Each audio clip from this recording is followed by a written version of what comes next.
33년 기자 경력, 신문사 대표 남성숙의 호남 천년 동안 우리가 꼭 알아야 할 인물 이야기, 전라도 천년의 얼굴책 내용입니다. 광주 학생 독립운동의 아버지, 운산 송홍. 광주 일고 교정에 가보면 아담한 동상이 하나 보인다. 관심 있게 보지 않으면 눈에 띄지 않지만 자세히 들여다보면 동상의 얼굴이 예사롭지 않다. 동상의 주인공은 광주 학생운동의 아버지로 불리는 운산 송홍이다.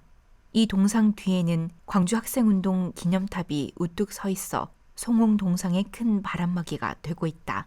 암울한 식민지 시대를 살면서 선생님이라는 직업이 그에게 중압감을 주었겠으나 다부진 입과 슬픈 눈매가 당시 조국 현실과 비슷하다는 느낌을 준다. 그의 민족의식은 어려서부터 다부지게 길러졌다. 그는 1872년 광주와 가까운 화순군 도안면 운월리에서 송영진의 장남으로 태어났다. 을사조약의 폐기와 오적 처단을 요구하다가 자결했던 구한말의 거유 송병선에게서 글을 배웠다. 위기에 처한 나라를 구하기 위해서는 조정을 바로잡고 외국에 아부하는 자, 국권을 조롱한 자, 가렴주구한 자, 인민에게 잔악한 행위를 한 자들을 처벌하는 등 내정을 개혁해 공명정대한 정치를 만민에게 보여주어야 한다. 1905년 나라가 일본에 넘어가자 송홍 선생은 윤병, 이범창 등과 함께 5차례에 걸쳐 왕에게 조약을 반대하는 상소문을 올렸다. 대한문 앞 광장에서 복합 상소하다가 일본 헌병대에 끌려가 갖은 고초를 당하기도 했다. 헌병대에서 풀려난 송홍은 견딜 수가 없었다. 망국의 서름이 이런 것인가. 그는 조국을 떠나기로 결심한다. 1908년 광주에 온 송홍은 곧 교육개혁 방안을 구상하고 실천에 옮겼다. 그의 교육개혁안 골자는 향교재단을 기금화하여 향교를 신식학교로 개편하고 신교육을 담당할 교육자를 양성하기 위해 각 도에 하나의 사범학교를 설치하며 거기에 소요되는 경비는 관과 민이 균등하게 부담하자는 것이다. 그러나 향교를 존속시키고자 한 유림의 반대로 그 꿈이 실현되지 않았다. 그러나 거기서 포기할 수는 없었다.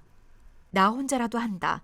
그는 곧 1908년 개교한 광주 보통학교에서 교직 생활을 시작하고 이어 광주 농업학교가 설립되자 그곳으로 옮겼다가 사범학교가 개교하자 그곳으로 교단을 옮겼다.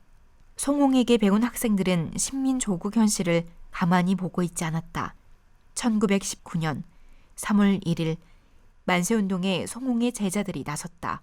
송홍은 곧 동포에게 보내는 경문을 지어 모든 조선인이 분개하여 독립을 쟁취할 것을 호소했다. 일경은 곧 송홍 체포령을 내렸다. 송홍은 재빨리 미국으로 망명했다.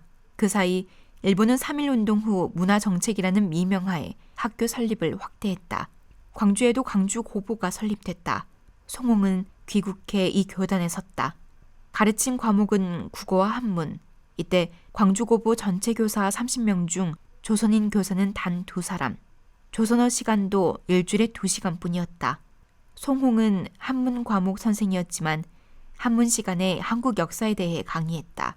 교장 등 학교 당국의 눈을 피해 칠판에 강의 제목만 써놓고 한국 역사와 세계 정세 및 민족의 진로를 가르치면서 미래의 지표는 조국 광복임을 강조했다. 민족 말살 정책 시대에 역사를 가르친다는 것 자체가 엄청난 저항이었다.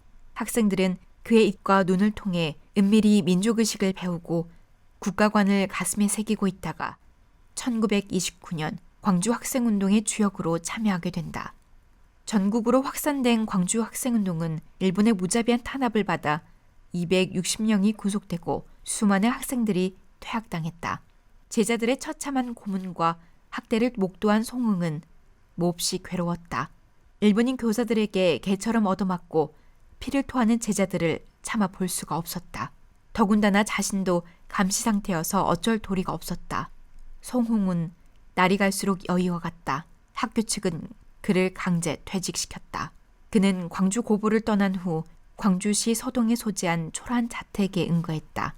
스스로 고분당이란 이름을 짓고 집거하면서 독서와 서예로 소일했다. 1945년 8월 15일 그가 그토록 염원했던 조국 광복의 날 일제 패망과 함께 그는 다시 광주고보 후신인 광주 서중학교 교단에 서서 한국사를 강의했다. 70살이 넘은 노구를 이끌고 일제하에 지식인으로 살았던 자신의 삶을 들려주기도 했고 실천하는 지식인상을 강조하면서 목소리를 높이기도 했다. 그는 해방정국 속에서 국가를 염려하며 1949년 78의 나이로 세상을 떠났다.